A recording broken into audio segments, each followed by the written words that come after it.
गुड्डू कब मरेगा, एक दुख भरी कहानी। एक दिन ठेले पर भार अधिक होने के कारण रामू उसे ठीक से संभाल नहीं पाया और तेज गति से आती ट्रक से भिड़ गया। अगले ही पल उसकी मौत हो गई और उसके पीछे रह गई उसकी पत्नी जानकी और दो छोटे बच्चे गुड्डी और गुड्डू।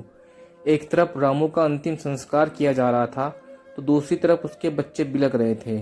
नहीं इसलिए नहीं कि पापा मर गए थे, वे तो भूख से बिलख रहे थे। उन्होंने कई दिनों से पेट भर खाना नहीं खाया था और आज तो मुंह में एक निवाला भी नहीं गया था, सो भूख से रो जा रहे थे। माँ माँ कुछ खाने को दो ना, माँ बड़ी भूख लगी है, माँ कुछ तो दो ना। कोई पत्थर दिल भी इस दृश्य को देखकर पसीज जाता। पड़ोसियों को भी दया आ गई, अगल बगल से खाना आ गया। बड़े दिनों बाद आज गुड्डी और गुड्डू पेट भर के खाना खा रहे थे। अजीब विरोधाभास था। एक तरफ लोग रामू की मौत पर दुख व्यक्त कर रहे थे, वहीं दूसरी तरफ उसके बच्चे बड़े चाव से भोजन कर रहे थे। जानकी ने अगले कुछ दिन इसी तरह से उधार लेकर और इधर उधर से मांगकर अपना और बच्चों का पेट पाला। लेकिन ये कब तक चलता?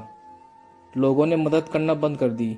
जानकी पागलों की तरह काम खोजने लगी, लेकिन तमाम कोशिशों के बावजूद भी किसी ने उसे काम नहीं दिया।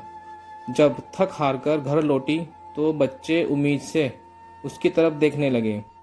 गुड्डू तुतलाती आवाज में बोला, क्या लाई हो माँ, जल्दी से खिला दो, बड़ी भूख लगी है।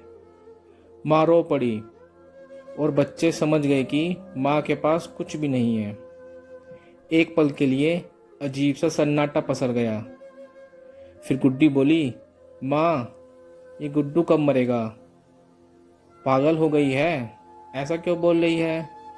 माँ ने डांटते हुए बोला, माँ जब पापा मरे थे तो उस दिन हम लोगों को पेट भर खाना मिला था, गुड्डू मरेगा तो फिर खाना आएगा ना।